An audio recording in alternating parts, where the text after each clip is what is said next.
Ladies, thank you for giving me this opportunity to speak to you. I will be brief. As most of you know, I'm a very big believer in Impact 100 because of all of the great things you do. Some of you who know the history of the organization would remember a group called Women in Philanthropy, which existed about 15 years ago. From that group, Impact 100 was formed. The purpose of that group was to inspire and educate ladies philanthropically inclined or who were philanthropically inclined. And obviously you've done that. You've grown to great proportions. You're doing wonderful things in our community. It shows what a group who gets together with a common purpose can accomplish. And as I always say, all of your money, all of your contributions of $1,000 per member goes to the benefit of charities and for grants. The grants are of a size and nature that they definitely have an impact on our community. So thank you for being here this afternoon. I take pleasure in supporting this organization and wish you all the best luck in the world. Once again, this is the time when we really need your help, and you can do so much good in our community. Thank you very much. Have a good day. Welcome everyone to Impact Day. My name is Gladys LaForge, and I have been your virtual president for the past year. I would like to thank Robin Lloyd and Associates for their sponsorship of this event. They have been loyal sponsors of this event for many years, and we cannot thank them enough for their generosity. This is the traditional event where we have our most recent community partners tell us about the progress of their grants.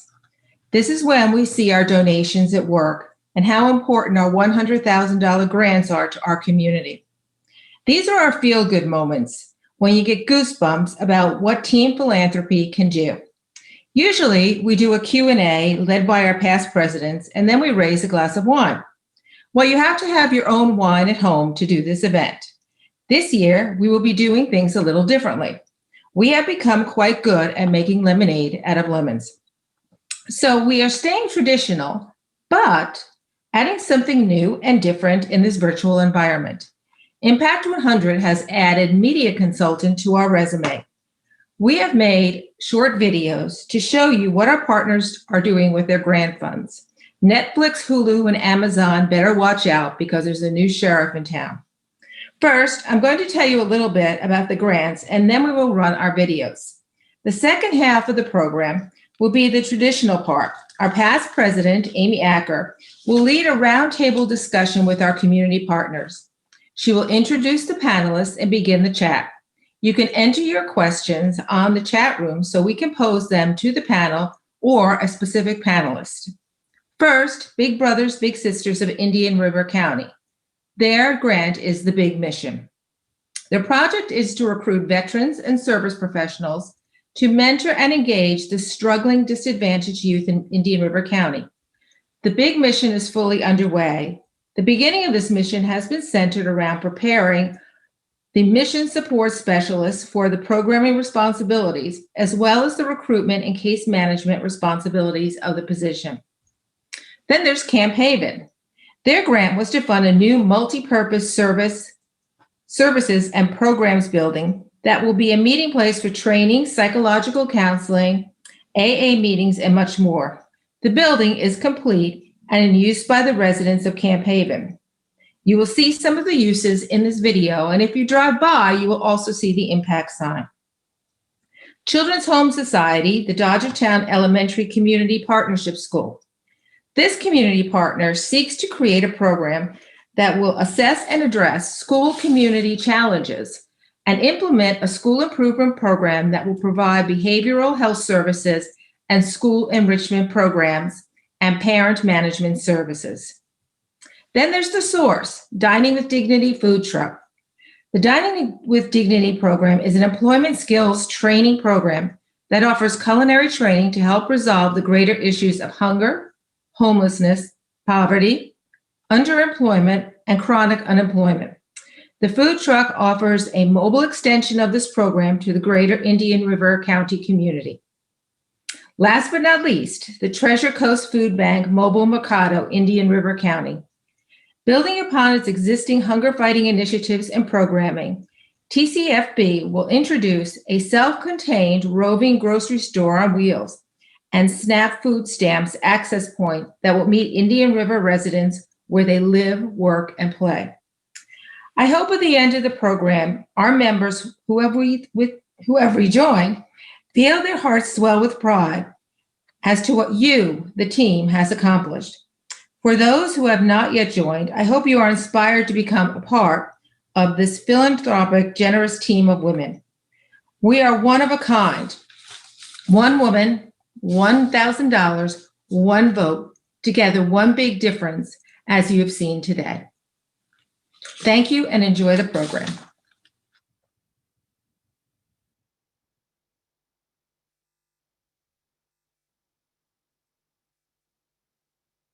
The Big Mission focuses on recruiting veterans, law enforcement, and first responders to be a part of our program to serve as mentors to little brothers and little sisters throughout Indian River County.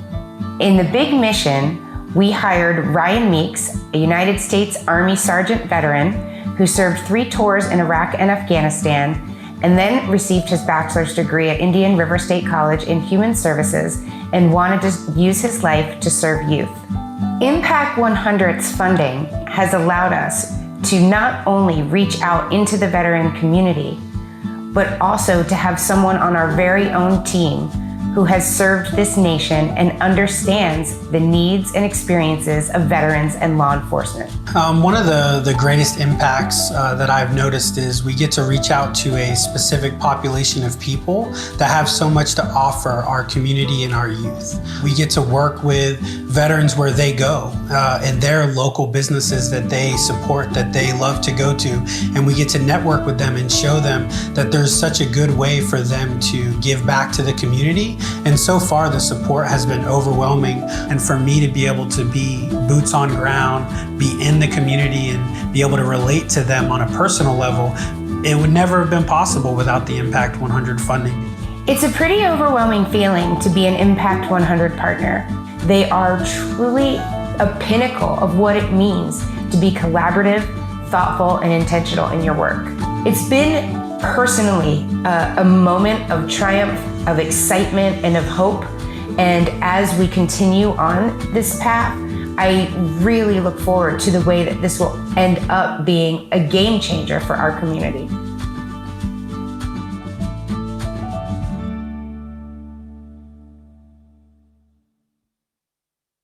Camp Haven is an organization where there's an individual that does not have a place to lay their head.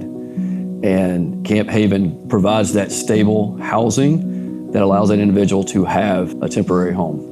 One thing that sets Camp Haven apart is its life skills, program teachings that deals with your emotions, deals with your financing, deals with the overall aspect of life. So we literally take a man and we rebuild him. In every component of life, we teach that, share that, and embrace that. The Impact 100 investment in this building is more than an investment in a building. It's an investment in somebody's life.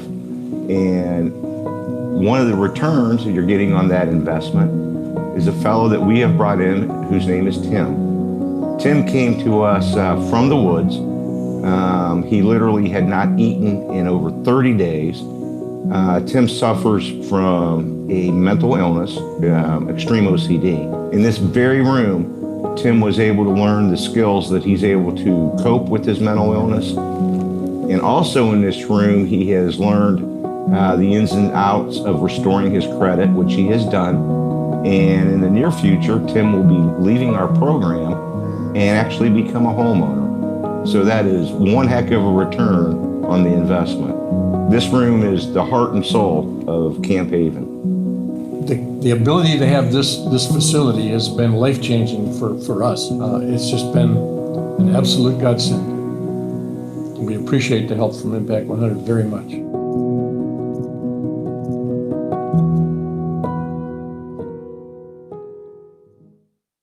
Dodgertown was first approached with the concept of community partnership school.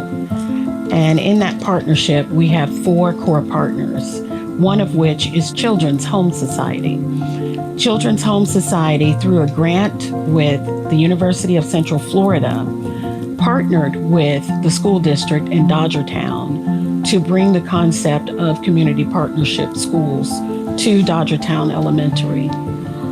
Through a long-term 25-year commitment with the School District of Indian River County, Indian River State College, and Treasure Coast Community Health, Children's Home Society leads the community collaboration to bring resources and opportunities to best serve students and parents.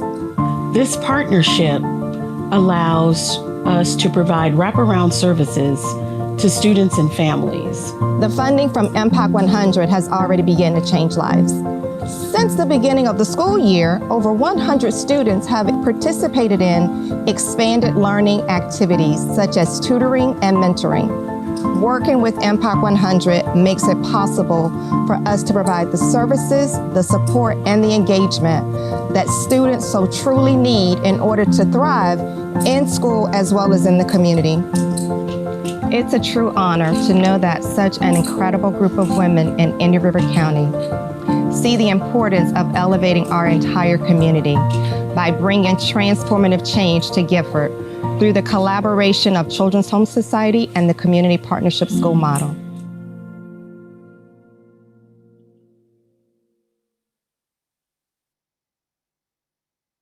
I'm Anthony Zorbaugh, the Executive Director here at The Source. The Source has been in operation for the last 21 years. We are a Christian outreach ministry that serves meals. We provide showers, we provide laundry, and we just launched our recent Dignity Foods food truck program. The food truck was intended to particularly just be at Piper Aircraft every day to serve the employees there at Piper. Since the pandemic, we had to shift a little bit and adjust, and we literally went into the community from business to serve local individuals in the community. Working with Impact 100 has given us the credibility to be one of the key organizations in our community serving the less fortunate.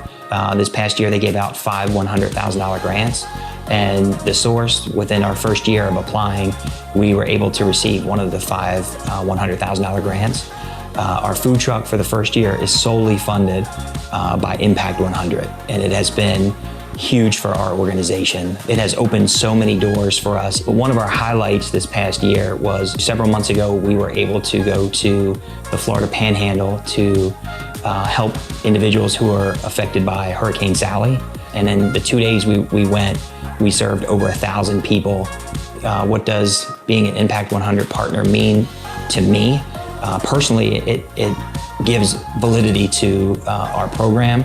It establishes us in our community, and we are just so thankful and blessed and grateful to be working with such an amazing organization. Hi, my name is Judy Cruz. I'm President and CEO of Treasure Coast Food Bank and a very proud Impact 100 partner. The Treasure Coast Food Bank works with over 100,000 people each week. And in Indian River County, we work with about 25,000 families. The Impact 100 grant has helped Treasure Coast Food Bank fund a mobile market that is able to bring food directly into communities of need in Indian River County. And we're able to go block by block, providing people that are not able to access grocery stores or supermarkets the ability to access fresh produce and food. Being an Impact 100 partner for Treasure Coast Food Bank reminds me a little bit of the Good Housekeeping stamp of approval. Being vetted by the organization, going through the whole process of receiving funding is a stamp of approval for the community. I would just like to thank everybody for their confidence and for their support in Treasure Coast Food Bank. And I want everyone to know that without your support and generosity, we would not be able to do the work that we're doing, especially this past year with COVID and the pandemic. The numbers of folks that we're serving have doubled. So we are extremely, extremely appreciative of the help that you have provided to your neighbors in need. Thank you again for everything that you do.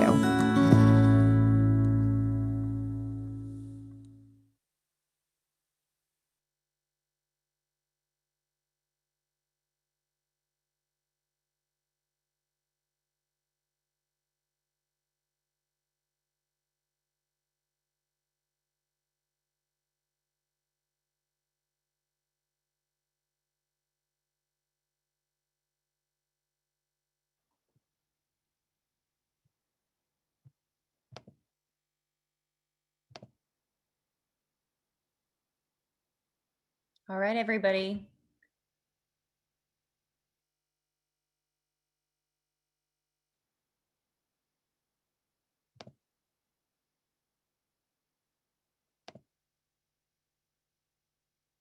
All right, Amy is going to kick us off now with a question and answer session. Oh, Amy, you're muted. Okay, hold on one second. There we go. Okay. Thanks, Dee. Mm-hmm. Hi, everyone. Again, welcome to Impact Day 2021. I'm Amy Acker, the past president of the Impact 100 board, and delighted to be serving as your moderator of our Impact Day roundtable discussion today with 5 of our most recent grant recipients from 9 months ago. Folks, I was saying this to Chuck, I cannot believe it was 9 months ago that we were all on this almost same screen. You guys might have been in a different order. And we were announcing that you were the winners and recipient of the $100,000 impact grants. So it's great. It's great to see you all back again. It's great to see you healthy. The videos were spectacular. And even though I knew what you were going to say, it got me choked up watching them again. So great to be with you. So before we begin our discussion, I would like to introduce everyone. I know that you did on your videos, but I just want to make sure. I don't know how you're showing up on everybody else's screens, but Chuck, why don't we start with you? I'm Chuck Bradley, Executive Director of Camp Haven. Thanks, Chuck. Anthony? Anthony Zorbal, the Executive Director of The Source. And Stacy? Stacy Watson-Mesley, CEO of Big Brothers Big Sisters of St. Lucie, Indian River, and Okeechobee counties. Thanks, Stacy. Judy? Judy Cruz, Treasure Coast Food Bank. Great. And Judy, I don't know, you might have to speak up just a little bit. And Sabrina? Sabrina Sampson, Executive Director for Children's Home Society, serving the Treasure Coast. Great. Well, it's good to be with you guys. I have about 4 or 5 questions that I will be asking. But before I start, I just want to remind all of our participants today that we can't see that if you also have questions during any of our panel discussions, please feel free to submit them into the chat box. And we're going to try to leave some time at the end to get to some of those questions. So, you guys ready? Yeah. All right, here we go. First question. So how has COVID impacted your organization and the work that you do in the community? Now I can call on you or anybody can chime in.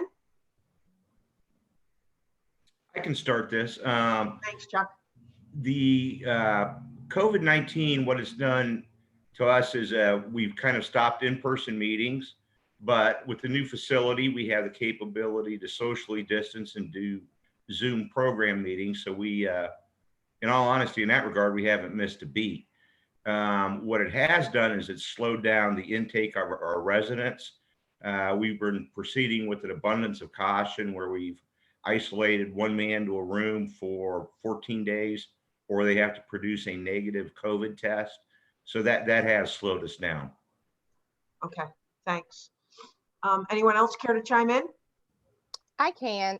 So as it relates to the school, we are supporting Principal Burnett and her challenges around those are some students that have distance learning. There's some students that are on campus and supplying her with masks. And so in the video, you saw some men unloading some boxes. Those were boxes of supplies specifically for the school that the Community Partnership School Director had secured in Orlando and was able to ship those to the school at absolutely no cost to the students and the family. We recently received some funding to purchase for the school those fogger misters, the sanitizer, deodorizer machines for COVID, because the kids hadn't really been able to go out and have recess because of COVID. So we were able to purchase that on behalf of the school. And we're going to be learning how to use that so that we can sanitize the equipment, just really supporting her and helping the kids have as normal a school experience as they can. Yeah, okay. Great. Thanks, Sabrina. Anthony, how about you? So ours is a little bit twofold.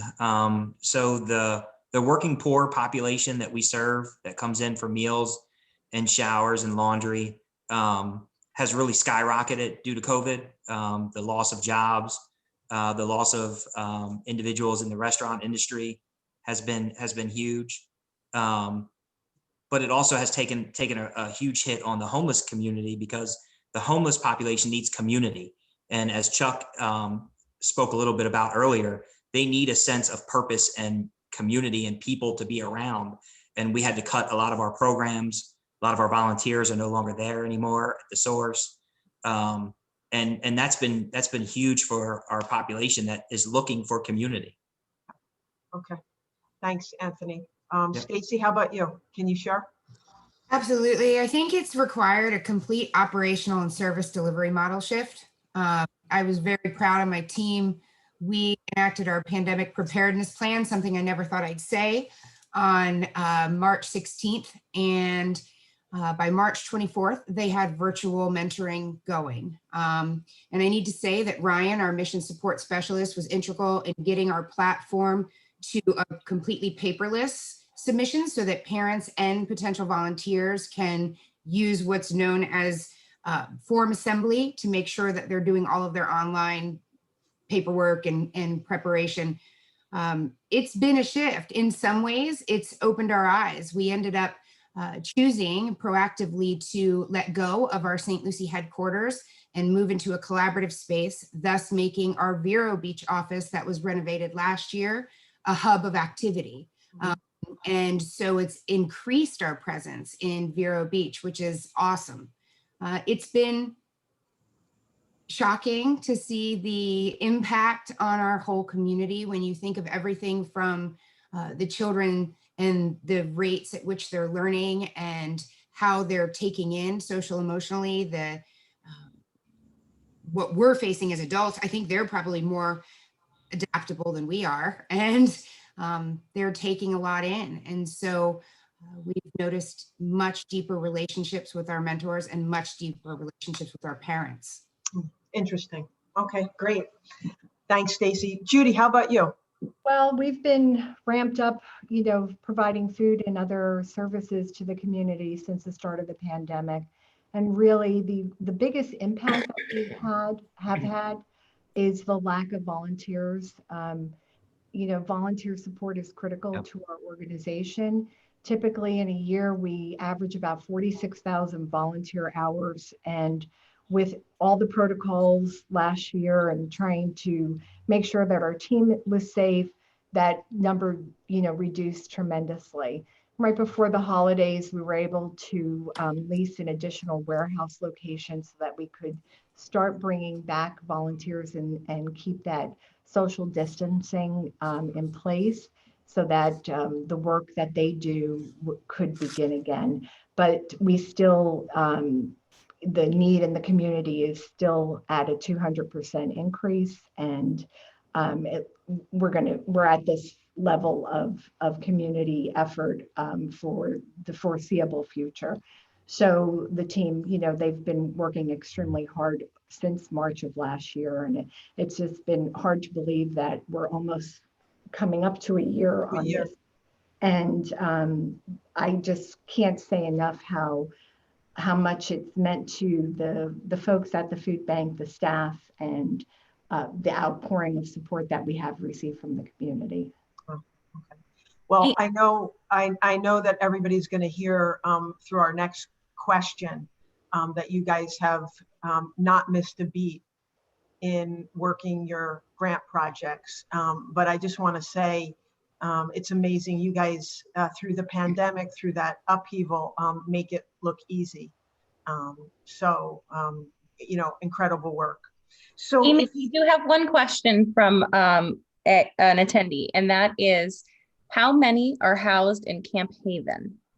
Currently, there are 17 residents, and I am working on 3 qualified applicants. So possibly that could be 20 by the beginning of next week. Wow. With capacity for 26 to 28 right now. Wow. Okay, great. Thanks, Dee. So my next question, this is really an important one, right? Because it's been 9 months since we awarded you folks your impact grants. And can you all provide a quick summary of the status of your grant projects at this point? And Stacy, if you don't mind leading us off. Sure.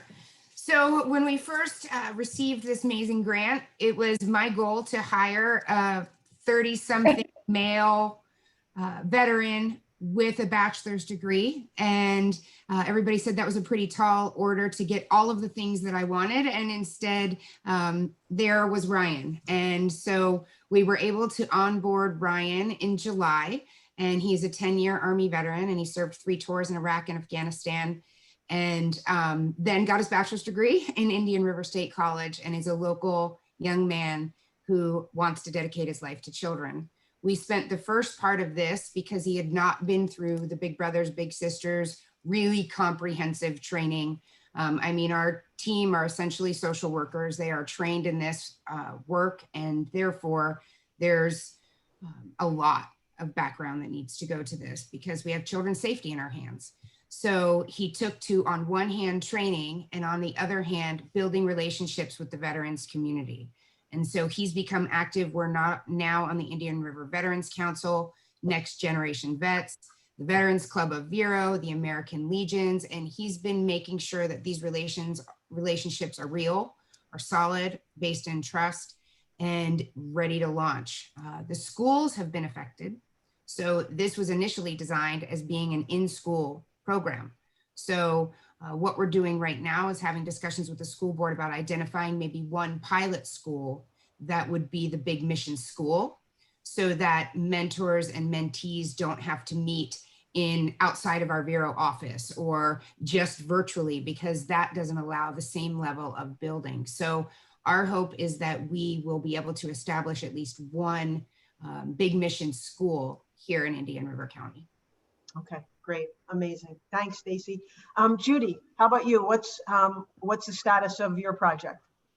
So we had some delays last year with equipment and ordering.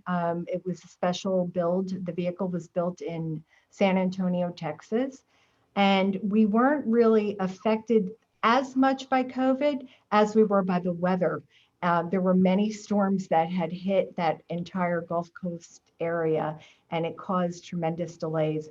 As a matter of fact, with the delivery of the vehicle, which had been delayed about 2 months, there was one final farewell to the Mercado as it was leaving. Another hurricane had hit, so it got delayed even by I think 3 or 4 more days. So it arrived in November a little bit later than we had planned. But overall, it moved along. Once while they were able to work and there was electricity and they could get through to the streets, the company that built out the vehicle, kept along with the timeline, and we were able to deliver 2 beautiful trucks because of the impact that Impact 100 made in the community. Great. Wow. So neither the pandemic nor Mother Nature could hold the mobile Mercado back, right? Kept going, plugging along. Okay, great. Sabrina. Yeah, so since we received the grant, we were looking to hire a second position at the school and ran into some HR delays around that, but Marshawn really dug her heels in, and a couple of great things that happened. With the collaboration with Judy's team at the food bank, they had their first pop-up food pantry ever at Dodgertown in November, and we served 200 families on a Saturday in about an hour, completely gone in a very short period of time. We partnered with Guilford Youth Achievement Center and their board scholarship 50 Dodgertown students for expanded learning.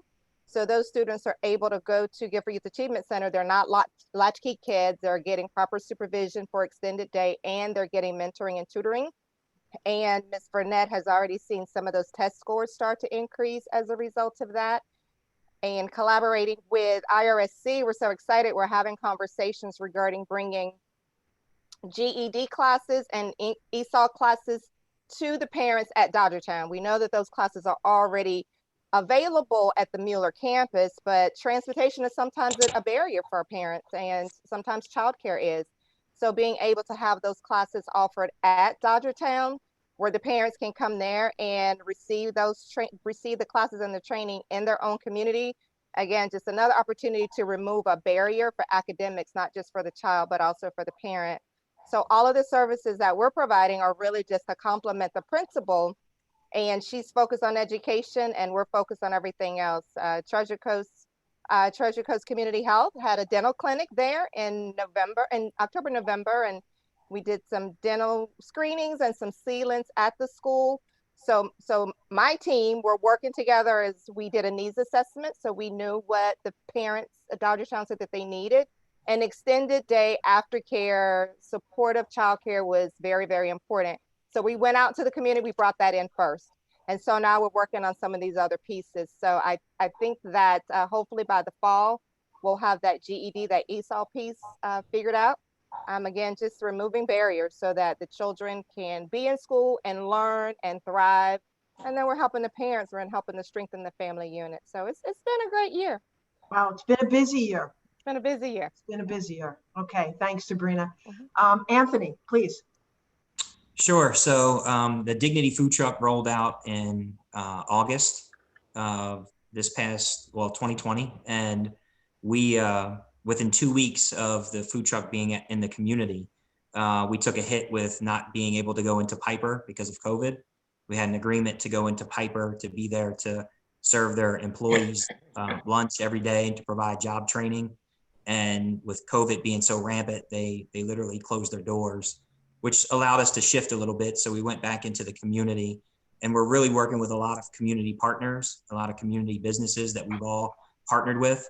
And within 2 weeks of being in the community, one of our students was able to get full-time employment at one of these businesses, which then led to housing, which then allowed her and her daughter to be exited from a homeless shelter here locally. So immediately it had a huge impact. Just being in the community for the last couple of months, we've already generated half of the impact award that was given to us. And we have a commitment through a private donor that we're launching food truck number 2 in July 2021 and food truck number 3 in July of 2022. Great. That's awesome. Yeah, we're excited. Wow, that is a big deal for you guys, right? Yeah, it's huge. That's huge. Great. That's huge. Great. Congratulations on that. Thank you. I mean, it's because of you guys. Oh, we're very happy. We really are. We're happy for you guys. Thanks, Anthony. Chuck. Well, our project is completed. We CO'd the building in late May. And with that building, we're able to socially distance. So it was a godsend. We're able to continue program meetings in our old facility. I don't know who's all been through that, but it was way too small to be able to safely have classes. The only thing that we have not been able to do in our new multi-purpose building is in-person AA meetings. We've just kind of shut that down to the outside world. However, our men do participate in those via the Zoom. So God bless Zoom, right, Chuck? Yes, ma'am. All right. Before I move on to the third question, it looks like we have a question from one of our panelists, and they're so relevant to the current question. I'm just going to intersperse them. Judy, you said that there were 2 trucks. Are they both for Indian River County? No, one from Impact 100 is for Indian River County. So that the money that we received from you all, we were able to purchase a vehicle, and we were also able to inspire another donor to support another vehicle. So while we did economy of scale. So while we were building out the one vehicle, we were able to do the 2 at the same time. So it was an inspiration. What you all have done was enable another community in Okeechobee County to be able to receive the same kind of service. So wow, it's the impact. You just don't know what impact your impact will make, and the fact that we were able to take this and use it to inspire somebody else to support the program is a testament to how much it means to support Impact 100. Wow, fabulous. That's great. Great news for you guys. Okay, wonderful. Well, as I said before, I knew that there was a lot of impact going on out there. You guys make it look easy, and you know, it sounds like everybody is moving along just great with the grant projects. I was wondering if next that you might be able to share a specific highlight or highlights or a story about how you feel the grant project has impacted the life or lives of someone in our community. Let's see, Sabrina, can I start with you? Oh, sure. So this is exciting. So our community partnership school director has an office at the school, so they are there full time. And Ms. Burnett had come to the director with an issue with a child. It started out that the child just needed uniforms, and so the community partnership school director started making calls, and we found some donations and was able to get that child some uniforms, and then that grew into, so you need uniforms, so let me give you some money, give you some gift cards. So we were able to start a very small clothing closet there at the school, and just through continuing to talk about the needs of the students and the needs of this particular family, one of our board members, her business sponsored the family for Christmas. And so the mother was able to have a very nice Christmas for the kids, something that she wouldn't have been able to do. And so then it's like, oh, that you're doing such great work. So then we were able to bless every kid at Dodgertown with a brand new Christmas toy. And then the director was able to get donations for the teachers. So we had gift card raffles for the teachers. And Ms. Burnett has been at the school for 3 years, and she said the morale since we started this project has been higher at the school than it had been since she had been there. And that is because our team is taking all of that pressure off of her. She can focus on the academics. She can focus on the education. She didn't have to call around to find a coat and Christmas gifts. It's like, that's what you need. You need something so kids can go outside and play and have recess. Bring it to us. That's what we're there to do, is to remove any barriers to her and her team being able to focus on education. So yeah, it's been an exciting year. I'm just really happy. And again, just thankful for the seed money from Impact 100, because that money and being able to have that position at the school, they don't have to call me. They don't have to call there's somebody there. You just walk that family right to the office, and they get to sit down and have a conversation with a person who is concerned about them and can help them meet whatever that need is. Wow, what a great partnership that you guys are building. Thanks, Sabrina. Thank you. Stacy. Well, I'm thinking of two things, because really, in looking at how this is rolled out, it's changed the whole agency. Here we have brought somebody on, you can come up with ideas about how to recruit more mentors and get more people involved in being volunteers for the agency. And if they're not reflective of the population that you're talking about, it doesn't work. And here we were able to bring a young man who served our country into our fold, which is a completely different lived experience than anyone on the Big Brothers Big Sisters team, and added a completely new dimension to our work. It also added validity with the veterans organizations that we're working with, that we didn't try to pretend we understand what their lived experience is. So there's that piece of it. And then there was a model match that was in the back of my mind the whole time. And Chief Keith Touchberry has been a mentor very quietly for 3 years of a little boy named Aurelio. And so COVID hits, and the two of them are still working together, but clearly schools are not able to have volunteers in. And so Chief Touchberry became an enhanced mentor, and now is able to work with him outside of school. And so that model has been exactly what we want to see happen with our big mission recruits. We want to see them start with a young person in school, and sometimes virtually, and then build into this community relationship where they will be friends until that young person goes off to college or goes into the military. And like Aurelio wants to now be a Marine and a law enforcement officer because that's what Chief Touchberry is. So I think it's been twofold: the actual impact in our work, but the change on the organization side as well. Yeah. Oh, that's a great story. Thank you for that.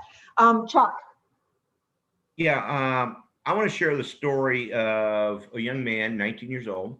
Sabrina will recognize the name immediately, and his name is Joseph.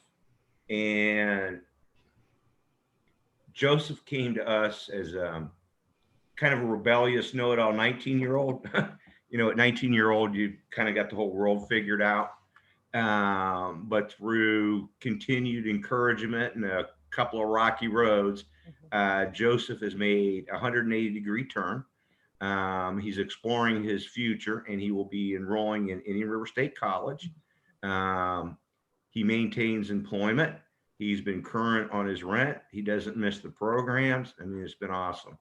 So thank you, Sabrina. Thank you. I saw him today. He had great things to say. He's a happy man now. I'm glad it worked out. We love to hear those stories, right? And in a couple years, I hope to share that, you know, Joseph's finished school and is on his way and contributing member of our community. Yeah, great, Chuck. Yeah, I hope so too. Great story. Judy. Well, along with the inspiration of, being able to receive the second truck, I mean, that was the biggest impact, I think. We've also been able to bring comfort to people in a way that they can access food safely, especially, it didn't hide, when we started this process, who could have foreseen a pandemic and really the need to keep people safe, especially our elderly population. So going to the grocery store, which is something that you shouldn't be afraid of, became a point of fear for people. So being able to utilize the Mercado in a way that creates that level of security for people and allows them to access healthy food that they need so desperately, especially, with the pandemic and the possibilities of people becoming sick, really hit home, and just the timing of it couldn't have aligned and become more impactful than it has this past year. We've been doing some soft runs the last few weeks, and the stories that we're hearing from the folks that are accessing food are very inspirational because of that. The fear of going into grocery stores and being around other people you don't realize it, but when you start talking to people and you see how fearful people are, it's just amazing. So I'm very happy that we've been able to provide that comfort to folks in the community. Great. Thanks, Judy. Anthony, I know you shared one story about about the woman who got a job. Is there another story or something you want to highlight about the project? Sure. I mean, we were able to take, when Hurricane Sally hit the Panhandle, we were able to take the food truck, the 13-hour trek all the way up to the Panhandle. And we were up there for several days, and we did over 1,000 meals in 2 days to people that were in that community, which then inspired, I didn't know there was an impact group up in the Panhandle, and that inspired individuals who saw us there to then reach out to us, which it's just truly, it's a game changer for us.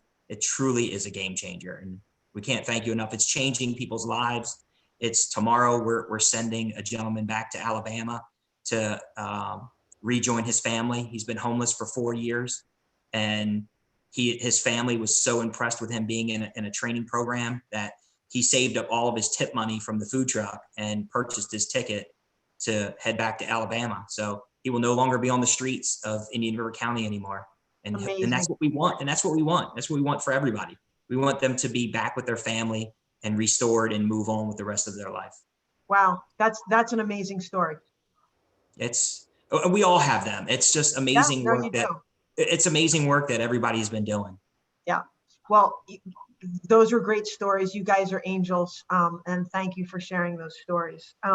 So I know this next question might sound a little crazy, but in 5 years, when you all look back on the work that you have been engaged on these specific projects, what do you want the community to remember about the project and the effect and the impact it's had on the community? Chuck, how about you? Well, I want people to be able to drive past that building and look at that and say, you know what? That's the place that turns men's lives around, that reunites them with their families and returns them as productive members of our society. And I also want those guys to come back here and share those testimonies. That's my dream. Okay, great. I love it, Chuck. Judy, how about you? Well, I want to look back and have everybody remember that it was the vision of this thoughtful group that helped provide healthy, nutritious food to their neighbors and produce a very healthy, robust, economically stable Indian River County. That would be wonderful. Great. Thanks, Judy. Stacy? I guess I want people to look back and remember the incredible impact you all have had on each of our organizations and thus the people we serve. But really what I want is for people to think of Big Brothers, Big Sisters as living out exactly what we say we are. And by that, I mean, in a time that we haven't mentioned here today, but there's been a lot of social unrest, a lot of broken relationships between law enforcement and communities of color, and people all over the country have been really at odds. And what I want to remember is that during the time when it seemed like you would run away from building relationships with communities like the veterans community, law enforcement, and first responders, instead we dove in. And it couldn't have been a more perfect moment to have this program released, because we look to our armed forces to protect us. We look to our law enforcement to protect and serve. And in a time when there's a pandemic freaking everybody out and social unrest and frustration around politics, we want to do is take one adult and one child and have them be friends so that there can be a better world. Amen to that. Yeah, amen to that, right. Amen to that. And Anthony. So I think I want the ladies to remember that when they see Dignity Foods out in the community and in many other communities that our trucks are going to be out at, that they were the ones that started this project. If it wasn't for, the impact of, you ladies, we wouldn't be sitting here in these positions to be able to talk about the stuff that we do. And I'm just blessed to be able to know that we took a picture, a drawing, and presented it, and it's now a reality. And it's amazing. Like, you can walk up to a truck that was a drawing to, be able to change people's lives through, a vision. And you guys have been amazing through that whole project. And when you see many food trucks in the community, we want you guys to know that you guys were the ones that started that. Great. Thanks, Anthony. Yep. And Sabrina, and I think you're on mute, Sabrina. Dee, can you help with Sabrina? There we go. Okay. Thank you. Sorry, I had a tickle. I went on mute and I couldn't get off. So, what I want people to remember is a couple of things. I want them to remember collaboration and how collaboration has expanded our capacity to serve our community.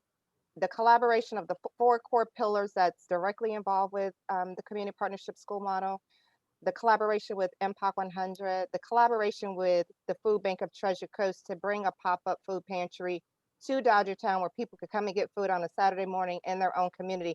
Just the impact, the capacity that we have to serve this generation, to serve our community, and to leave it in a better place. The second thing I want people to remember about this is there's a stigma attached to Dodgertown, but when you visit Dodgertown and you visit with the principal and you visit with the teachers, it is a caring staff and they are well-behaved children. I am there quite often. And in 5 years, what I want us to be able to see is that the proof is in the pudding, and that this collaboration, this investment of time, talent, and resources is manifesting itself in our community, in that the incomes of parents are increasing, or the graduation levels of parents are increasing, and that these kids would have then moved on to middle school, and the gains that they would have made in elementary school is then going to have them in a great place where they can compete competitively with other students in middle school, and that Dodgertown then becomes the school to be. Dodgertown Community Partnership School in Indian River County will be the school that parents will be wanting to enroll their children in, because they're going to see how we all came together, how we wrapped our arms around that school, and we're going to see how well those students are doing. So I know that in 5 years, that is where we're all going to be. Great. I love it. I love the enthusiasm. I love the positivity. I love the vision. Great. Okay, last question. What would you all like to say to the great philanthropic women of Impact 100? Judy, you get the first word.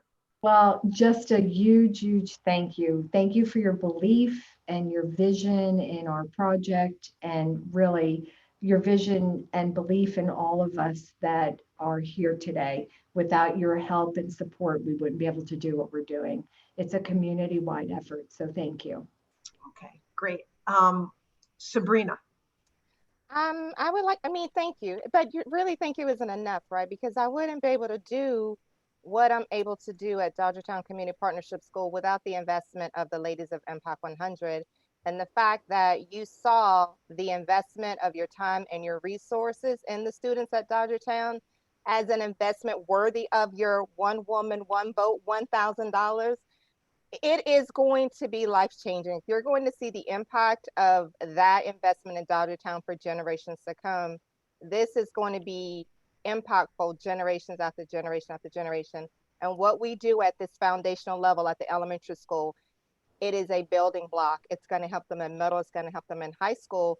And we wouldn't be where we are right now in this project had it not been for your investment again, and for your just willingness to say yes to us.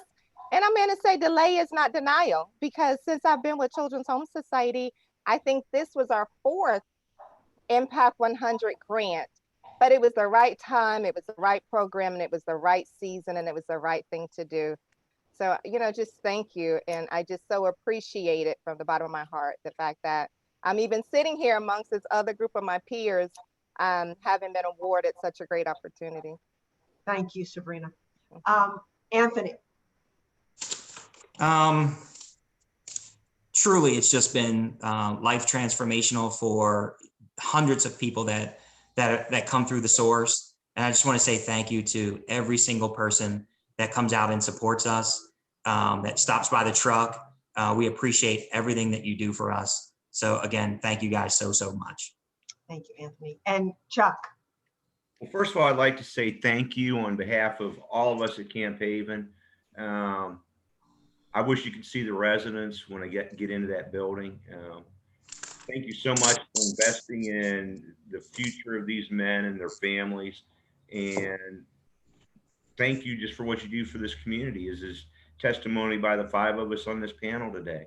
I mean, you really, really invest in this community, and God bless. Thanks, Chuck, and thank you all.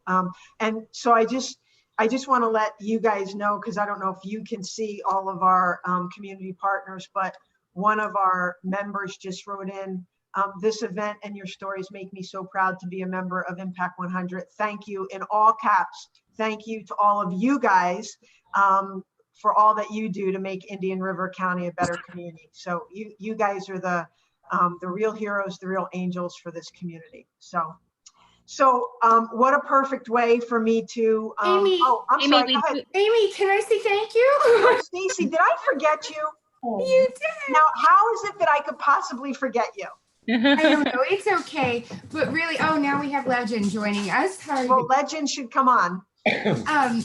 I want to express my gratitude not only for what this has meant to our community in a year where we needed not only the financial investments into our agencies, but that this brought. None of us knew when we embarked on this that this would be a year that would present our globe, much less our country, our community, with so many trials and tribulations.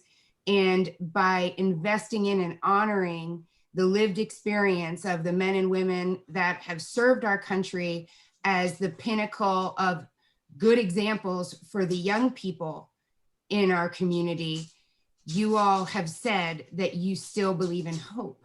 And after this year, I'm so honored to be on a panel of these community game changers and to be a recipient of something that is so impactful to each and every one of us in this community. Great.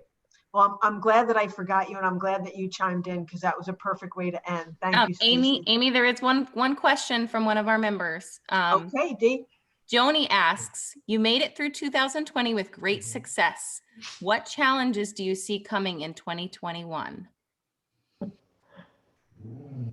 Oh, Lord Jesus. Yeah. Oh, come on, guys. 2021 will be a breeze compared to what you all had to go through. Stamina. Exactly. You know, I was listening to what Stacey was saying just then, and I just thought, you know, anything is possible. Like we didn't just survive 2020, we thrived. Our businesses grew, our ability to serve this community, our ability to continue doing the job, doing the things that God has called us to do. We did that in the midst of the pandemic when no one knew it was coming. And so we were able to shift and move, and we haven't missed a beat. Families are still eating, men still have places to sleep. They're still feeding people, maybe not at Piper. He had to shift in another direction, but we all shifted. So if we can get through that, doing everything that we all did together in 2020, listen, 2021, they aren't ready for us. They're not ready for what we are bringing to this community. I got something for you. We've been feeding the community, but they've been feeding me, and I got to get this Corona weight off. That's what I need to do. 2021, I got to get this COVID weight off. All right, so that's your challenge for 2021. Any other challenges that you guys foresee for your grant projects? I think that nonprofit professionals, I hope that in this year, all across this country, people took note of the skills of nonprofit professionals. We can't just be an accountant. We can't just be a marketing person. We can't just be a social worker. We do it all.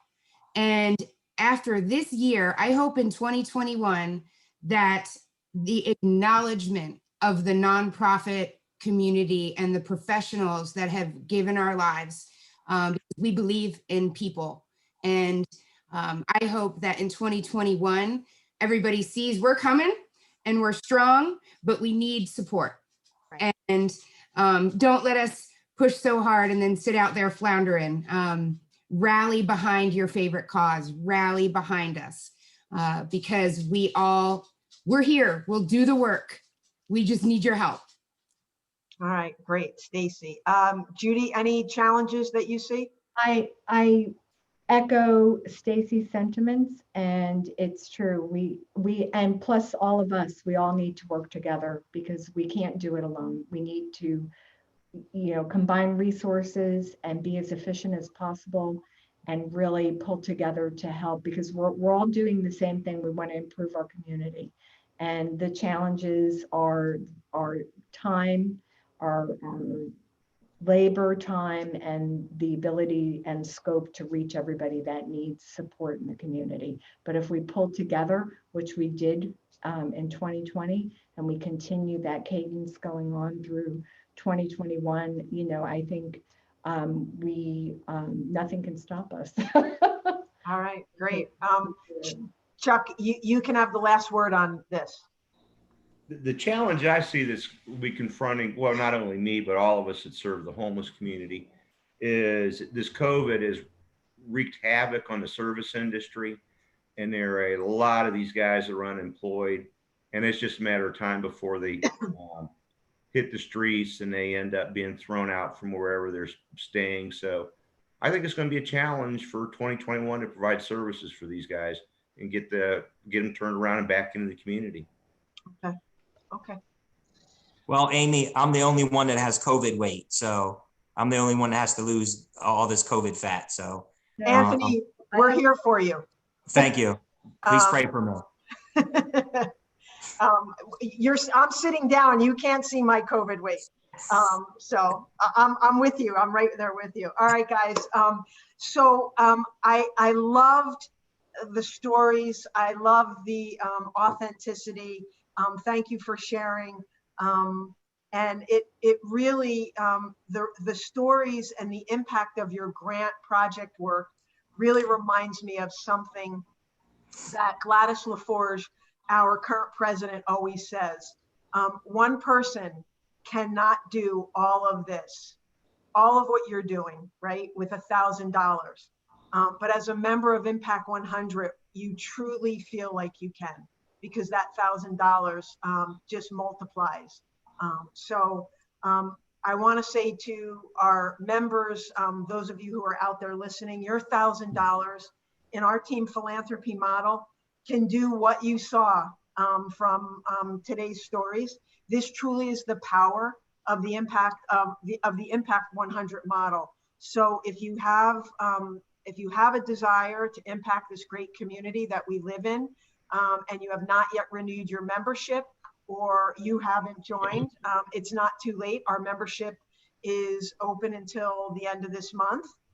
Renewing and joining is literally as easy as going to our website, and it was posted on one of the slides, and either clicking join or clicking renew. So before I end, I have a few acknowledgements for some people. First, thank you again to our longtime sponsor and of Impact Day and our really good friends, Robin and Brenda Lloyd, for their continued support and generosity. A big shout out to Carrie Adams, who is the owner of Adams Media, who has been so dedicated to the work that we do at Impact 100. Carrie's amazing videographer, who I know you guys all met, Matt Wickham. We appreciate all that you did for us and our community partners, and thank you for Carrie and Matt for the work that you continue to do in our community. Thank you to my board colleague, Meredith Egan, who is the chair of our community partner committee. No stone goes unturned. I'm sure you guys know that, working with Meredith, right? And she's a busy woman. So thank you, Meredith, for coordinating this event, and a continued huge and big thank you to Dee Locke, who is our Director of Board Administration. These virtual events, and actually, frankly, Impact 100 probably would not run without her genius. So thank you, Dee. And finally, to you guys, our community partners. I said it before, I'll say it again. You're doing the real work. You guys are the angels. So thank you for being here. Thank you for being such great partners. And to all of our members, right, everybody, thank you for your continued support. The impact of Impact does not happen without you. You truly are the heart of and soul of what makes this model work. So Stacy, Sabrina, Anthony, Judy, Chuck, it was great to be with you guys. Truly inspirational. Thank you to our members.